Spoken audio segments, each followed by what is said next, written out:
नमस्कार दोस्तों, स्वागत है आपका मेरी एक और नई कहानी में। अपने इकलौते बेटे साहिल के लिए निर्मला जी ने बहुत सी लड़कियों को देखने के बाद श्रेया का चुनाव किया था। श्रेया का रंग एकदम दूध की तरह सफ़ेद था। श्रेया ने एमकॉम तक पढ़ाई की थी। सर्वांग सुंदरी श्रेया को देखते ही निर्मला जी उस पर मोहित सी हो गई थी और घर आते ही घोषणा कर दी थी कि मेरी बहू तो श्रेया ही बनेगी। साहिल भी जब श्रेया से मिला तो वो भी उस पर लट्टू हो गया। इस तरह निर्मला जी ने 6 महीने पहले अपने बेटे का विवाह श्रेया से कर दिया था। श्रेया अपने पूरे परिवार की लाडली थी, विशेषकर अपनी माँ की। इसलिए वह थोड़ी जिद्दी, अहंकारी और स्वार्थी थी।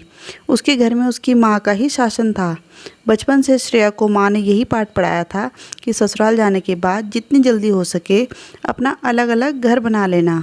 संयुक्त परिवार में रहेगी तो सास ससुर की सेवा करनी पड़ेगी। निर्मला जी के परिवार में किसी चीज़ की कमी नहीं थी। निर्मला जी के पति सुदर्शन जी एक कंपनी में हेड अकाउंटेंट थे। वेतन कम था, पर उसी कम वेतन में निर्मला जी अपने घर को बड़े ही सलीके से चला रही थी। साथ ही अपने इकलौते बेटे साहिल को भी उन्होंने अच्छी शिक्षा दिलवाई थी।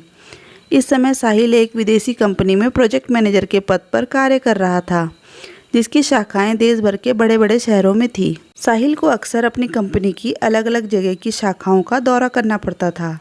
साहिल जानता था कि कितनी कठिनाई से उसके मम्मी पापा ने उसे अच्छी शिक्षा दिलवाई है, इसलिए उसका झुकाव हमेशा अपने माता पिता और अपने घर की ओर रहता था। वह अपने वेतन में से कुछ श्रेया को देकर बाकी पैसा अपनी मम्मी के हाथों में रख देता था। 2-3 महीने तो श्रेया ने यह सब देखकर सहन किया। यहाँ की सारी स्थिति की जानकारी वह अपनी माँ को बताना कभी नहीं भूलती थी। हर रात दिन भर की घटनाओं की जानकारी वह अपनी माँ को दे दिया करती और माँ उसे अपना गुरु मंत्र देना कभी नहीं भूलती थी। करीब 3 महीने बाद ऋतु ने पहले तो अपने पति पर शासन करना शुरू किया और जब वहाँ बात नहीं बनी तो उसने अपनी सास निर्मला जी से बात बात में झगड़ा करना शुरू कर दिया। एक बार जो उसका मुंह खुला तो उसने अपनी सास की हर ईंट का जवाब पत्थर से देना शुरू कर दिया। अब तो इस घर में हर दिन सास बहू में झगड़ा होने लगा। जिस घर में श्रेया के आने से पहले जो शांति थी, अब उस शांति का वहाँ नामो निशान भी ना रहा। अब निर्मला जी की दोपहर घर से थोड़ी दूर एक कमरे में गरीब बच्चों को पढ़ाने में व्यतीत होने लगी। सुदर्शन जी एक शांति प्रिय व्यक्ति होने के नाते दोनों को कुछ भी कह नहीं पाते थे। पत्नी को अधिक प्यार करते थे, इसलिए उसे अपने तरीके से समझा दिया और बहू के मुंह लगना उचित नहीं समझते थे, इसलिए वे अपने ऑफिस से लेट आने लगे। साहिल की भी यही स्थिति थी। जिस माँ ने तमाम मुसीबतें झेलकर उसे पाला पोसा पढ़ा लिखा कर इस लायक बनाया कि वह इज्जत की रोटी कमा सके, उनसे वह कठोर बातें बोल ही नहीं सकता था। लेकिन श्रेया के सामने उसकी हिम्मत ही नहीं होती थी। उधर श्रेया रात दिन साहिल के कान भरने लगी कि अब वह इस घर में नहीं रहेगी। उसे या तो वह उसके मायके पहुंचा दे या दूसरा मकान किराए पर लेकर रहे। शाम को जब साहिल बहुत दिनों के ऑफिस के काम से घर लौटा तो सीधे अपने कमरे में गया। आज तो कमरे में श्रेया बाल बिखेरे अस्त व्यस्त कपड़ों में गुस्से में बैठी थी। साहिल ने उससे पूछा, आज क्या हुआ? इस तरह क्यों बैठी हो? आज फिर माँ से झगड़ा हुआ क्या? और क्या, तुम्हारी माँ मुझसे प्यार से बात करती है? शेरनी की तरह गुर्राते हुए श्रेया ने कहा और उसकी आंखों से आंसू बहने लगे। रोज रोज की लड़ाई को श्रेया ने नमक मिर्च लगाकर बता दिया। पुरुष सब कुछ सह सकता है, पर सुंदर स्त्री के आंसू वह सहन नहीं कर सकता। साहिल ने फौरन अपना निर्णय सुना दिया कि वह कल ही इस घर को छोड़ देगा। यह बात सुनते ही श्रेया के आंसू कपूर की भांति उड़ गए। सोते जागते रात गुजर गई। सुबह जल्दी उठकर साहिल घर से निकल गया और करीब 2 घंटे बाद घर आकर माँ से बोला कि मैंने अलग मकान देख लिया है और मैं और श्रेया के साथ दूसरे मकान में जा रहा हूँ। माँ ने कहा, अपने पापा को आ जाने दो, उनसे बात करके चले जाना। नहीं माँ, अब मैं किसी का इंतज़ार नहीं कर सकता। हर दिन कल ऐसे अच्छा है अलग रहना, कम से कम शांति तो रहेगी। ठीक है, मैं तुम्हें रोकूंगी नहीं, क्योंकि अब तुम बच्चे नहीं रहे। जैसा तुम्हें ठीक लगे करो। तुम्हें जिस सामान की ज़रूरत हो ले जा सकते हो, और वैसे भी यह सब कुछ तुम्हारा ही है। कांपती हुई आवाज़ में साहिल से कहकर निर्मला जी ड्राइंग रूम में जाकर बैठ गई। उस समय उनकी आंखों में आंसू थे, जिन्हें वे अपने आंचल से बार बार पोंछ रही थी। थोड़ी देर बाद साहिल जाकर एक छोटा ट्रक ले आया। साथ में 2 मजदूर भी थे। मजदूरों ने सामान को ट्रक में चढ़ाना शुरू कर दिया। आधे घंटे बाद उसी ट्रक में दोनों पति पत्नी भी बैठकर चले गए। निर्मला जी की हिम्मत नहीं हुई कि वे बाहर निकलकर उन दोनों को जाते हुए देखें। शाम को जब सुदर्शन जी ऑफिस से आए तब उन्हें अपनी पत्नी निर्मला जी से सारी जानकारी मिली। उन्हें दुख तो बहुत हुआ, पर वे बोले कि हर दिन के झगड़े से अच्छा है दोनों जगह शांति तो रहेगी। वह सोच करके वे चुप रहे। उस रात दोनों पति पत्नी ने खाना नहीं खाया। साहिल और श्रेया को गए हुए करीब 1 वर्ष हो गया था। ठीक दिवाली के 10 दिन बाद ही दोनों ने घर छोड़ा था। कुछ दिनों में साहिल और श्रेया के घर में नया मेहमान आने वाला था। निर्मला जी को अपने बेटे बहू की सूचना मिलती रहती थी, क्योंकि बेटे बहू के पड़ोस में निर्मला जी की एक सहेली रहती थी। दिवाली का त्यौहार था तो हर घर में धूमधाम से तैयारी शुरू हो गई। घरों में दीप जलाए जा रहे थे, पर निर्मला जी और सुदर्शन जी दोनों उदास बैठे अतीत की यादों में खोए हुए रहे। उनमें त्यौहार को लेकर कोई उत्साह ना था, ना कोई उमंग। शाम को निर्मला जी केवल एक दीपक जलाकर आंगन में रख आई। दिवाली के 2 दिन बाद सुदर्शन जी को ऑफिस भेजकर निर्मला जी बच्चों को पढ़ाने चली गई, और जब वे शाम को लौट रही थी तो रास्ते में उनकी मुलाकात एक अनजान औरत से हो गई, जो उन्हें जानती थी पर निर्मला जी उसे नहीं जानती थी। पहले तो उस स्त्री ने निर्मला जी को नमस्ते की, फिर उसने बताया कि श्रेया व साहिल उसके मकान के पास ही रहते हैं। आज श्रेया की तबीयत ज़्यादा ख़राब थी और उसे उसके मकान मालिक ऑटो रिक्शा से हॉस्पिटल ले गए हैं, क्योंकि साहिल शहर से बाहर है और ऋतु की डिलीवरी होने वाली है। निर्मला जी ने तुरंत उस औरत से अस्पताल का नाम पूछा जहां श्रेया को लेकर गए हैं, तो उसने शर्मा नर्सिंग होम का नाम बता दिया। निर्मला जी जल्दी से घर आई और एक थैले में कुछ आवश्यक सामान रखा। अलमारी में जो पैसा रखा था उसे लिया और घर को ताला लगाकर ऑटो से शर्मा नर्सिंग होम चली गई। वहां जाकर जब श्रेया के बारे में पता किया तो पता चला कि बच्चा नॉर्मल नहीं हो सकता, इसलिए डॉक्टर श्रेया को ऑपरेशन थिएटर में ले गए हैं। तभी एक नर्स ने आकर आवाज़ लगाई कि श्रेया के साथ कौन है। डॉक्टर एक फॉर्म पर साइन करने और ऑपरेशन फीस जमा कराने के लिए बुला रहे हैं। निर्मला जी नर्स से श्रेया के बारे में पूछ रही थी, तब वहीं पर श्रेया के मकान मालिक भी खड़े थे। वे समझ गए कि यह स्त्री शायद साहिल की माँ है, तभी इतनी बेचैनी से पूछ रही है। उन्होंने हाथ जोड़कर निर्मला जी को नमस्ते किया और फिर सारी बात उन्हें बता दी। निर्मला जी उस नर्स के साथ डॉक्टर के कक्ष में चली गई और डॉक्टर शीतल को नमस्ते कर उन्हें अपना परिचय दिया कि श्रेया उनकी बहू है और वे ऑपरेशन की फ़ीस जमा कराने आई हैं। पहले तो डॉक्टर ने उनसे एक फॉर्म पर हस्ताक्षर करवाए और फिर ऑपरेशन के लिए 25,000 रुपये जमा कराने को कहा। डॉक्टर साहब, अभी तो आप 10,000 रुपये जमा कर लें, बाकी पैसा मैं अपने पति से फ़ोन करके मंगवा लेती हूँ, जब तक आप उसका ऑपरेशन करें। मुझे किसी भी हालत में जच्चा व बच्चा स्वस्थ चाहिए। ज़्यादा घबराने की ज़रूरत नहीं है, सब ठीक होगा। हाँ, आप वह पैसा काउंटर पर जाकर जमा कर दें और रसीद प्राप्त कर लें। यहीं से आप अपने पति को फ़ोन भी कर दें। डॉक्टर के पास से आकर निर्मला जी ने काउंटर पर जाकर पैसा जमा कर दिया और रसीद लेकर वहीं से सुदर्शन जी को फ़ोन करके सारी बातें बता दी। साथ ही यह भी कह दिया कि जल्दी से 15,000 रुपये लेकर शर्मा नर्सिंग होम में आ जाएं। करीब 1 घंटे बाद सुदर्शन जी वहां पर पैसा लेकर पहुंच गए, लेकिन श्रेया के मम्मी पापा अभी तक नहीं आए थे। सुदर्शन जी ऑपरेशन रूम के पास एक बेंच पर निर्मला जी के साथ बैठकर इंतज़ार करने लगे। थोड़ी देर बाद एक नर्स ने निर्मला जी के पास आकर बोला, बधाई हो, लड़की हुई है। नर्स ने कहा, बच्ची और उसकी माँ दोनों स्वस्थ हैं। फिर थोड़ी देर बाद एक नर्स ने लड़की को लाकर निर्मला जी को दिखाया, जिसे बड़े प्यार से उन्होंने पहले तो देखा, फिर उसका माथा चूमकर अपने पति से कुछ इशारा किया। सुदर्शन जी ने 500 रुपये का नोट निकालकर नर्स को देते हुए कहा, यह मेरी तरफ से आप सब लोगों को मिठाई खाने के लिए है। थोड़ी देर बाद श्रेया को एक स्ट्रेचर पर लिटाकर वार्ड में लाया गया। उस समय वह बेहोश थी। वार्ड में एक बिस्तर पर लिटाकर उसके पास के पालने में बच्चे को भी लिटा दिया गया। निर्मला जी वहीं एक बेंच पर बैठकर कभी बच्चे को तो कभी श्रेया को देखती रही और पति को घर भेज दिया।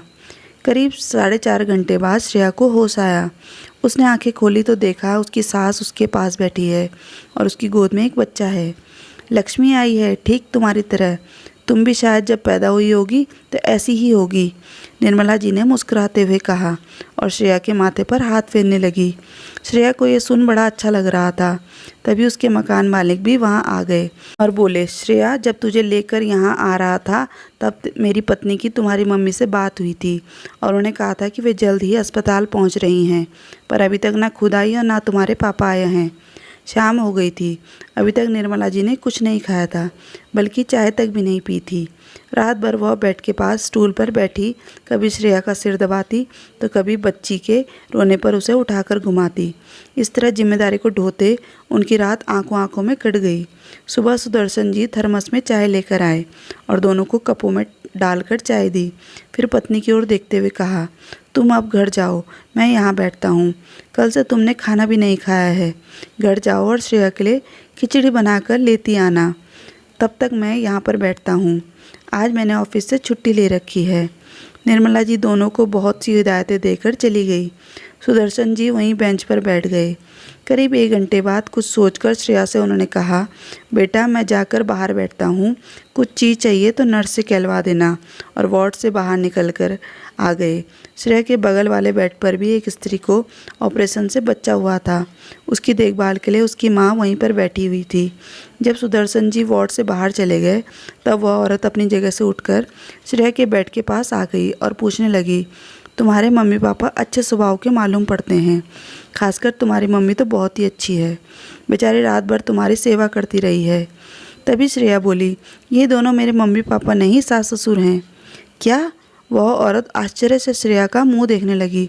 फिर उसने कहा, क्या दुनिया में ऐसी भी सास होती हैं जो कल से बिना खाए पिए अपनी बहू की सेवा कर रही है? बेटी, तुम बहुत खुशनसीब हो जो तुम्हें ऐसे सास ससुर मिले हैं। पूरा वार्ड अब तक यही समझ रहा था कि ये तुम्हारे मम्मी पापा हैं। कोई सास अपनी बहू के लिए इतना कर सकती है, यह मैंने पहली बार देखा है। अगर हर सास तुम्हारी सास जैसी हो जाए तो कोई बहू भी खराब ना हो।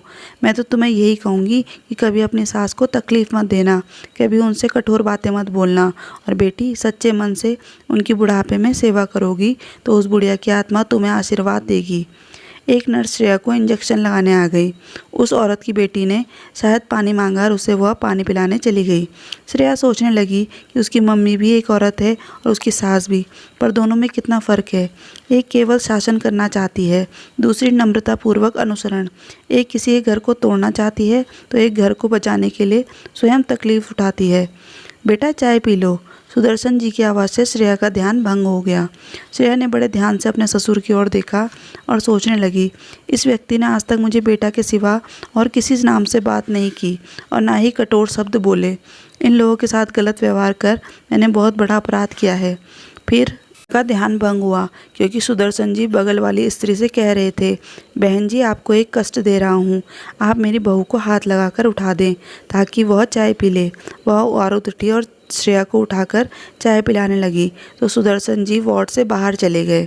करीब 10 बजे निर्मला जी खिचड़ी और कुछ साफ सुथरे कपड़े लेकर आ गई और श्रेया को से बिठाकर चम्मच से अपने हाथ से खिलाने लगी। आज उसे यह खिचड़ी मोहन भोग के समान लग रही थी। शाम को करीब 4 बजे श्रेया के पापा और उसकी मम्मी ने एक साथ वार्ड में प्रवेश किया। उस समय निर्मला जी श्रेया के बालों में कंघी कर रही थी।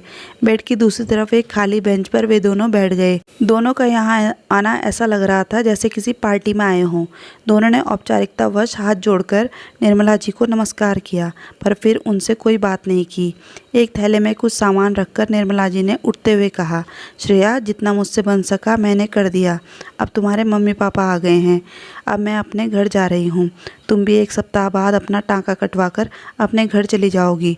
और हाँ, आज तक की दवाइयों का और अस्पताल के बिल का भुगतान मैंने कर दिया है। इसकी सारी रसीदें तुम्हारे तकिए के नीचे रखी हैं। साहिल आएगा तो उसे मेरा आशीर्वाद कह देना। इतना कहकर चलने के लिए जैसे ही उन्होंने कदम बढ़ाया, अचानक लगा कि उनका आंचल कहीं फंस गया है। उन्होंने पीछे मुड़कर देखा तो श्रेया उनका आंचल पकड़े हुए है और डबडबाई आंखों से उन्हें ही देखी जा रही है। निर्मला जी ने आंचल छुड़ाने का प्रयास किया तो श्रेया धीरे से बोली, मम्मी, क्या आप अपनी इस मूर्ख बेटी को माफ़ नहीं करोगी? निर्मला जी ने झट से श्रेया का सिर अपनी छाती से लगा लिया और उस समय उनकी भी आंखें छलछला उठी। उन्होंने उसके माथे को चूमते हुए कहा, पगली, कहीं माँ भी अपनी बेटी से नाराज़ होती है? स्वयं को मूर्ख क्यों कहती है? अरे सैकड़ों लड़कियों में से चुनकर तुझे मैं अपने घर लाई थी तो तू मूर्ख कैसे हो गई? तू मेरी बहू नहीं बेटी है और बेटी ही तुझे समझा है। निर्मला जी रोती जा रही थी और कहती जा रही थी, ज़्यादा नहीं रोते बेटा, अभी तुम्हारा शरीर कमज़ोर है, टाँके कच्चे हैं, रोने से उन पर जोर पड़ता है और टूटने का भय रहता है। यह कहते हुए वे अपने आंचल से उसके आंसुओं को पोंछने लगी। अचानक निर्मला जी का ध्यान दूसरी तरफ बैठे श्रेया के मम्मी पापा पर गया तो वे लोग कब के चले गए थे। शायद श्रेया की माँ ने सोचा होगा कि यहाँ अब उनका कोई काम नहीं, क्योंकि उनकी कोई भी विद्या अब श्रेया पर असर नहीं करने वाली। एक सप्ताह बाद श्रेया के टाँके कट चुके थे और उसे अस्पताल से छुट्टी की अनुमति मिल गई थी। साहिल भी टूर से वापस आ गया। जब वह अपने कमरे पर गया तो उसे वहाँ सारी बातों की जानकारी मिल गई। वह अपना सामान कमरे में रख सीधे ही अस्पताल चला गया। माँ को श्रेया के पास देखकर पहले तो ग्लानि से साहिल के पाँव ही आगे नहीं बढ़ रहे थे, लेकिन जब उसने श्रेया और अपनी मम्मी को मुस्कुराते हुए देखा तो मम्मी के पास जाकर उनके चरण छूकर प्रणाम किया। अस्पताल से जिस दिन श्रेया को छुट्टी मिली उसने स्पष्ट कह दिया कि अब वह अब किराए के मकान में ना जाकर मम्मी के साथ सीधे अपने घर जाएगी। इसलिए उसे लेकर निर्मला जी घर आ गई थी। अब उस घर में खुशियाँ ही खुशियाँ थी। सभी के चेहरे मुस्कुराते रहते थे। नन्ही सी जान अब सबके लिए खिलौना बन गई थी। दोस्तों, आज की कहानी के बारे में आपके क्या विचार हैं, हमें कमेंट में ज़रूर बताइएगा। कहानी पूरी सुनने के लिए धन्यवाद।